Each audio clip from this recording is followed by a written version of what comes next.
تو سوری بنگلہ دیش میں تو اس پر پاکستان کے اندر ایک بہت واویلا جو ہے وہ مچایا گیا، اور وہ لوگ بھی جو ہمارے ساتھ کھڑے نہیں ہیں، بہت عرصے سے نہیں ہوئے کیپٹل پنشمنٹ کے خلاف، وہ بھی یہ کہہ رہے تھے کہ جی آپ کو اس کے خلاف کھڑے ہونا بالکل ٹھیک. ڈاکٹر خالد رانجھا صاحب، جو میں نے بات کی کہ سزائے موت کا قانون موجود ہے، اگر میں غلط نہیں ہوں تو تقریباً 27 ایسے جرائم ہیں جن کے اگر آپ جرم ثابت ہو جائے تو سزائے موت ہو سکتی ہے، جس میں ریلوے ٹریک کو تباہ کرنے کا بھی ایک جرم ہے جس کی وجہ سے سزائے موت ہو سکتی ہے. تو لیکن جو میرا ایک پوائنٹ تھا اسی پہ میں چاہوں گا کہ آپ اپنا نقطہ نظر پیش کریں کہ جب ہماری پولیس جو تحقیق کرتی ہے وہ اس معیار کی نہیں ہوتی، اور یہ بھی بہت سارا چانسز ہوتے ہیں کہ شاید کوئی معصوم انسان اس میں پھنس نہ جائے، تو ان تمام چیزوں کو مد نظر رکھتے ہوئے آپ سمجھتے ہیں کہ سزائے موت پر عمل درآمد یقیناً فوری طور پر ہونا چاہیے؟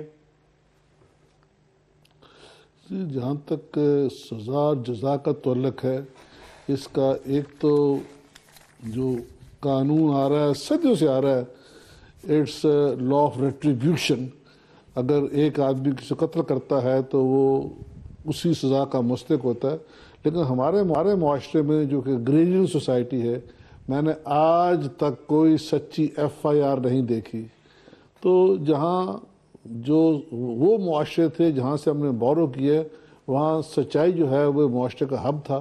لیکن ہمارے ہاں چونکہ سچائی نہیں ہے، لہذا زیادہ امکان ہے کہ ایک بے گناہ کو سزا بھی ہو سکتی ہے.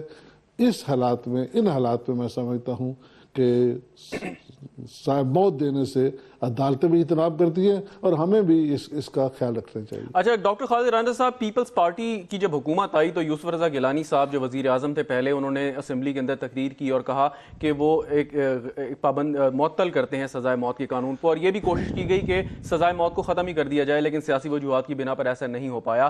مسلم لیگ کی حکومت آتی ہے، مسلم لیگ کی حکومت نے یہ اعلان کیا تھا کہ سزائے موت پر جو پابندی ہے وہ بحال ہو جائے گی اور سزائے موت دی جائیں گی، لیکن اب تک وہ مختلف وجوہات کی بنا پر وہ بھی نہیں کر پائے. تو آپ سمجھتے ہیں کہ خاص طور پہ یہ جیسے آپ نے ابھی ذکر کیا کہ FIR کوئی سچی درج نہیں ہوتی، لیکن اس کے ساتھ ساتھ اور جو مسائل ہیں عالمی برادری میں، خاص طور پہ یورپین یونین کی منڈیوں تک رسائی کی بات ہم کرتے ہیں، تو اس کا بھی ایک یہ پرووائزو ہے کہ اگر آپ سزائے موت ہوگی تو آپ کو کنسیشن ملے گی یا نہیں ملے گی. تو اور بھی جو ایشوز ہیں ان کو بھی مد نظر رکھنا چاہیے یا نہیں؟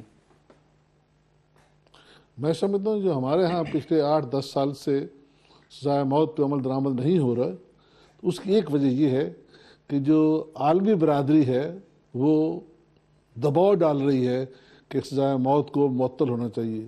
لہٰذا ہم اپنے جو لین دین کے مسئلے کو سامنے رکھ کے، اپنی تجارت کو سامنے رکھ کے انہیں خوش کرنے کے لیے یہ کر رہے ہیں. اگر ہمت ہے تو پھر اس سزا کو ویسے ہٹا دو، لیکن یہ کہنا کہ سزا عدالتیں دیں گی بھی، عدالتیں بری بنیں گی اور عمل درآمد نہیں کریں گے، یہ کوئی اچھی بات نہیں ہے. یہ ایک صورت گفتگو کی ہے. We should be take a straight line کہ ہاں جی اب آپ کے ہاں اسلامی لا ہے اور کوئی قانون نہیں بنا سکتے جو اسلام سے منافی ہو، اور جو ڈیتھ سینٹنس ہے اس سے اسلامک پنشمنٹ، اس کو ہٹانا بڑا مشکل ہوگا، لیکن اس کو توتل میں ڈالنا جو ہے یہ قطعاً کوئی درست بات نہیں. بالکل ٹھیک. راغب نعیمی صاحب، آپ کی جانب آؤں گا، پوچھنا چاہوں گا میں کہ اسلامی تاریخ میں ہمیں کئی ایسے واقعات ملتے ہیں جب کچھ کرائسس آیا، قحط پڑا تو سزائیں معطل کر دی گئیں، جیسے ہاتھ کاٹنے کی سزا معطل کر دی گئی. اب جب اگر پاکستانی معاشرے کی بات کریں، یہاں پہ جیسے ڈاکٹر خالد رانجھا صاحب ابھی کہہ رہے تھے کہ کوئی FIR جو ہے وہ مطلب سچ کی بنیاد پر نہیں کاٹی جاتی، ہو سکتا ہے کاٹی جاتی ہو، لیکن اکثریت ہمیں سامنے ایسی آتی ہے کہ FIR میں بہت سارے نقائص ہوتے ہیں. اس کے ساتھ ساتھ جو پولیس کی انویسٹیگیشن ہے وہ اس کوالٹی کی نہیں ہوتی کہ صحیح مجرموں تک پہنچا جا سکے. تو ان حالات میں رہتے ہوئے مذہب ہمیں کیا کہتا ہے کہ سزا موت پر منوعاً عمل درآمد ہونا چاہیے یا اس پر سوچ وچار کی ضرورت ہے؟ بسم اللہ الرحمن الرحیم. سب سے پہلے تو میں یہ عرض کرنا چاہوں گا کہ دنیا میں سزا کے نظامات جتنے بھی موجود ہیں، ان تمام میں سے جو اسلام کا نظام سزا ہے وہ ایک باقیوں سے ممتاز حیثیت رکھتا ہے. کہیں پہ سزا کی بنیاد یہ قرار دی جاتی ہے کہ اس آدمی کو جو کہ اکیوزڈ ہے، مجرم ہے، اس کو ڈیٹین کر دیا جائے، جیل میں ڈال دیا جائے اور ایک طویل عرصے کے لیے تاکہ اس کے شر سے لوگ محفوظ رہ سکیں. ایک نظریہ یہ بھی بنتا ہے کہ سزا کے ساتھ ساتھ اس آدمی کی تطہیر کی جائے اور اس کے ذہنی کیفیت کو بدلا جائے اور اس کی تربیت کر کے اسے معاشرے کا دوبارہ اچھا رکن بنا دیا جائے۔ ہم نے یہ دیکھا ہے کہ ان دیگر نظاموں کے نتیجے میں جب آدمی کو باہر نکالا جاتا ہے تو اس کی شرف اور اس کی کیفیت بدل نہیں پاتی ہے اور دوبارہ اسی قسم کے جرائم کا وہ مرتکب ہو جاتا ہے۔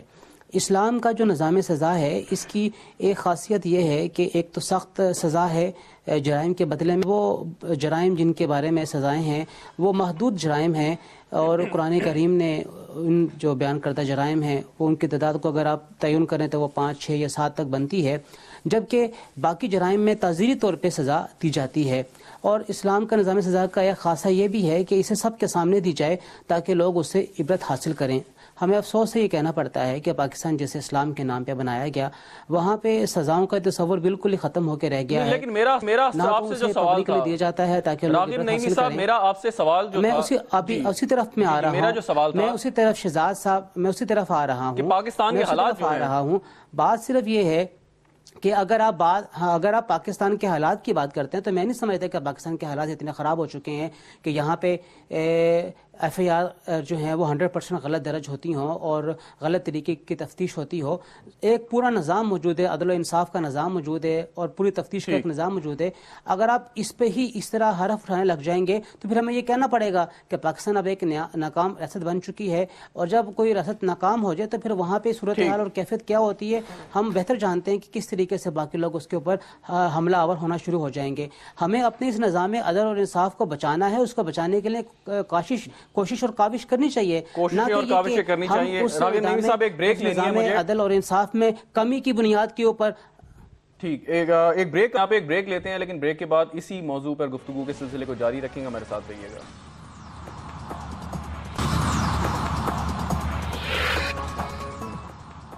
پروگرام میں ایک بار پھر خوش آمدید۔ ڈاکٹر خالد ناجا صاحب، جو بات ہو رہی ہے کہ جیسے مفتی صاحب نے، راغب نعیمی صاحب نے بات کی کہ پاکستان ایک ناکام ریاست بنتا جا رہا ہے، اب ہم نے دیکھا کہ پولیس کی جانب سے یہ بار بار بات کہی جا رہی ہے کہ جو مجرم جن کو سزائے موت ہو چکی ہے، جو دہشت گردی کی دفعات کے تحت جو جن کو سزا ہوئی ہے، عدالتوں نے سزا دی ہے، اس پر عمل درآمد کیا جائے تاکہ ایک کلیئر کٹ میسج جائے ان لوگوں کو کہ وہ اگر قتل کریں گے، دہشت گردی کی کارروائی میں ملوث ہوں گے تو ان کو سزا بھی اسی طرح کی ملے گی، لیکن ایسا نہیں ہو رہا۔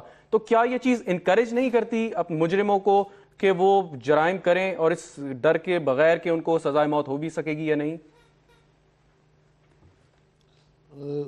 میرا نقطہ نظر تھوڑا مختلف ہے۔ میں سمجھتا ہوں سزا کو بڑھانے سے جرم کم نہیں ہوتا۔ آپ دیکھیں کہ ہمارے ہاں جب بھی آپ نے سزا بڑھائی ہے وہ جرم بڑھ جاتا ہے۔ مثال کے طور پہ ایک مارشل آفینس تھی جس میں فوج کو گالی دینا جرم تھا اور اس کی سزا جو تھی وہ 5-7 سال تھی، تو ایف آئی آر کیا ہوتی کہ میرا فلاں آدمی میری بھینس لے گیا، میں بھینس واپس لینے گیا ہوں، اس نے انکار کر دیا کہا، اور ساتھ مارشل لا کو گالی دی ہے تاکہ جرم بڑا ہو جائے۔ یہ گینگ ریپ جو ہے فار انسٹنس، یہ بڑھ گیا آپ کے سامنے جی، خاتون کپڑے پھاڑ دیے، یہ جرم بڑھ گیا ہے۔ تو جو آپ سزا بڑھاتے ہیں، ہم جب جھوٹا پرچہ دیتے ہیں تو اس میں اس جرم کو ساتھ لے کے آتے ہیں، لیکن یہ بات اصل بات کیا ہے کہ جو انصاف کا پہیہ ہے وہ تیز چلنا چاہیے۔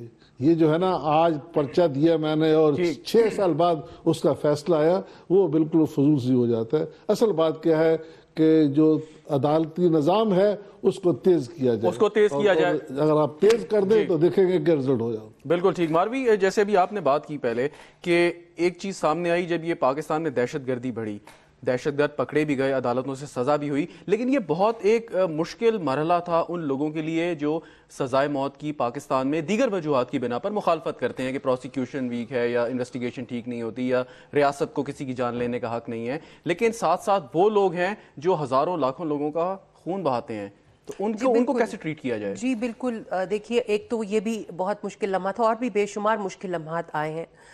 جب 3 سالہ بچی ہماری لاہور میں جس کا ریپ ہوا تھا. اس کے علاوہ اور جب یہ ہندو بچیوں کا ریپ ہوا تھا سندھ کے اندر, پھر قادری جو ہے جس نے سلمان تاثیر صاحب کو شہید کیا تھا, تو یہ تمام مواقع وہ تھے جہاں پر ہم لوگوں نے یہ جو فریٹرنٹی تھی, جو اینٹی کیپٹل پنشمنٹ فریٹرنٹی تھی, اس نے سوچا اور گفتگو بھی ہوئی. تو ابھی جو ہے اس پہ 2 دھڑے بن چکے ہیں, 2 آرگومنٹس ہیں. ایک آرگومنٹ تو وہی ہے جو یہ سختی سے قائم ہے اپنے اسی اوریجنل سٹینس پہ کہ کیپٹل پنشمنٹ جو ہے وہ نہیں ہونی چاہیے اور جان لینے کا حق صرف نیچر کا ہے, کسی بھی انسانی قوت کا نہیں ہے. لیکن دوسرا ایک اور دھڑا ہے اس میں جو یہ کہتا ہے کہ وہ تمام مجرم جو جن کے جرائم کی نوعیت ایسی ہے اور جن کی جو ایک مینٹل فریم ورک ہے وہ ایسا ہے کہ اگر ان کو کیپٹل پنشمنٹ نہ دی گئی اور چھوڑ دیا گیا چند سالوں بعد بھی, تب وہ نوع انسانی کے لیے خطرہ بن سکتے ہیں. تو ایسے معاملات میں کیپٹل پنشمنٹ کے اوپر بات چیت ہو سکتی ہے, اس کو نیگوشیٹ کرنا چاہیے. یہ ایک, اور یہ جو دوسرا آرگومنٹ ہے یہ اب اس سے تعلق رکھنے والے لوگ ذرا بڑھتے جا رہے ہیں پاکستان میں. جیسے جیسے آپ دیکھیں دہشت گردی کا اور دہشت گردوں کو عدالتوں سے اور جیلوں سے محفوظ کرنے کا زیادہ آپ دیکھ رہے ہیں, عدم ثبوت کی بنا پہ رہا ہو جاتے ہیں, عدم ثبوت کی بنا پہ رہا ہو جاتے ہیں. اگر جیل میں بھی چلے جاتے ہیں, پھانسی کی کوٹری میں بھی چلے جاتے ہیں, تو ان کو بہت آرام سے نکال لیا جاتا ہے. عدنان رشید آپ کے سامنے ہے, ڈی آئی خان آپ کے سامنے ہے, بنو میں کس طرح سے ہوا یہ ہمارے سامنے ہے, اور یہ انہوں نے کہا ہے کہ وہ آئندہ بھی کریں گے, اور آپ کی کوئی جیل بھی اتنی محفوظ نہیں ہے. اور یہ وہ لوگ ہیں, اب دیکھیے عدنان رشید کو اس وقت اگر کیپٹل پنشمنٹ مل جاتی تو اس کے بعد جتنے اس نے پلان کیے کتنے لوگوں کی جان بچ جاتی. تو یہ ایک آرگومنٹ ہے. میں بہرحال یہی سمجھتی ہوں کہ کیپٹل پنشمنٹ نہیں ہونی چاہیے. راغب نعیمی صاحب, یہ جو بات ہے دہشت گردی کی, جو دہشت گرد پکڑے جاتے ہیں ان کو عدالتوں سزائیں بھی دے دیتی ہیں, پھر وہ جیل میں سزا کے منتظر ہوتے ہیں کہ اتنے میں ان کے دیگر ساتھی آ کے انہیں چھڑا کے لے جاتے ہیں. بنو جیل کی مثال ہمارے سامنے ہے, ڈی آئی خان جیل کی مثال ہمارے سامنے ہے. تو دہشت گرد جو ہزاروں لوگوں کا قتل میں ملوث ہیں اور آگے بھی اس کا فخری انداز میں اس کا جو ہے وہ کریڈٹ بھی لیتے ہیں اور یہ بھی کہتے ہیں کہ آئندہ بھی کریں گے جب بھی موقع ملا, تو ان لوگوں سے کیسے نمٹا جائے؟ کیا ان کو فوری طور پہ کوئی اسلامی سزائیں دے دی جائیں, ان کو پبلکلی ایگزیکیوٹ کر دیا جائے, کیا کیا جائے تاکہ اس سے نجات حاصل ملے, یا پھر کم از کم ان لوگوں کو سبق ملے جو اس کام میں ملوث ہیں؟ دیکھیے, اسلام کا جو نظام سزا ہے اس کو ہم نے ابھی تک اپنے ملک میں رائج ہی نہیں کیا ہے. ہمیں یقینی طور پہ ایسے افراد جن کے بارے میں یقین سے ہم یہ کہہ سکتے ہیں اور ان کے اوپر ثابت بھی ہو چکا ہے کہ انہوں نے لوگوں کو بے گناہ قتل کیا ہے اور لوگوں کے خون کے ساتھ ہولی کھیلی ہے, تو ان کو سزائیں دینے میں کس بات کی ہے کہ ہم ان کو فی الفور سزا نہ دیں. ہمیں نہ صرف ان کو سزائیں دینی چاہیے بلکہ عبرتناک طریقے سے سزا دینی چاہیے تاکہ معاشرے میں باقی لوگ اس سے کان رکھ لیں کہ ہمیں اب یہ کام نہیں کرنا ہے, اور اگر ہم کریں گے تو ہمیں اس قسم کی سزاؤں کا سامنا کرنا پڑے گا. ایک بات. دوسری بات یہ, یہاں پہ سلمان تاثیر کو شہید کہا گیا. میں قطعاً اس رائے کا بالکل اختلاف کروں گا کہ علماء کے نزدیک سلمان تاثیر جو ہے وہ شہید نہیں ہیں, کیونکہ سلمان تاثیر کا جو معاملہ ہے وہ بالکل واضح اور کلیئر ہے کہ کس طریقے سے نبی کریم صلی اللہ علیہ وآلہ وسلم کی عزت اور ناموس کی حفاظت کے لیے جو قانون بنایا گیا, اس قانون کا بری طریقے سے اور سلمان تاثیر صاحب کی جب اگر ہم بات کرتے ہیں تو وہ ایک مختلف معاملہ ہے, اس پہ بڑی بحث ہو سکتی ہے کہ وہ شہید ہیں یا نہیں ہے, یہ ایک علیحدہ بحث ہے. لیکن جو میں آپ سے بات کرنا چاہ رہا ہوں, جو میں سوال کرنا چاہ رہا ہوں, میرا یہ بالکل کنسرن نہیں ہے وہ شہید ہیں یا جاں بحق ہوئے یا ہلاک ہوئے, وہ علیحدہ, لیکن میرا موضوع نہیں ہے پروگرام کا. دیکھ لیں ثبوت مل جائیں گے. جو میں آپ سے بات کرنا چاہ رہا ہوں, آپ دیجئے نا, آپ الزام تو آپ لگا رہے ہیں, آپ ثبوت دیجئے اگر ہے آپ کے پاس تو, اور اگر نہیں ہے تو پھر مت آپ بات کیجئے. ہم تو کہیں گے شہید سلمان تاثیر. لیکن میرے پاس یہ ثبوت پڑے ہوئے میں, آپ بتائیے کتنے ثبوت چاہیے, میں آپ کو کھول کے پڑھ کے سنا دیتا ہوں. آپ عدالت میں دیجئے, آپ عدالت میں دیجئے کہ یہاں پہ ہمارے پاس کوئی اس طرح کی باتیں سننے کا وقت نہیں ہے. عدالت میں بھی بات آ جائے گی, اور عدالت میں جائیے نا, عدالت میں دیجئے. میں تو کہہ رہی ہوں اور کھلے عام ڈنکے کی چوٹ پہ کہہ رہی ہوں شہید سلمان تاثیر. جائیں گے نا, جا رہے ہیں, ایسی کیا بات ہے, بالکل عدالت میں ہم جائیں گے. شہید سلمان تاثیر, یہ بات تو میں بالکل کلیئر کر دوں کہ جو ایسے آگ لگتی ہے ان لوگوں کو. آپ کہتی رہیں جی, کہتے رہیں گے شہید سلمان تاثیر زندہ باد. کفر کے اندر شک بھی کرتا ہے تو کہتے رہیں گے شہید سلمان تاثیر زندہ باد.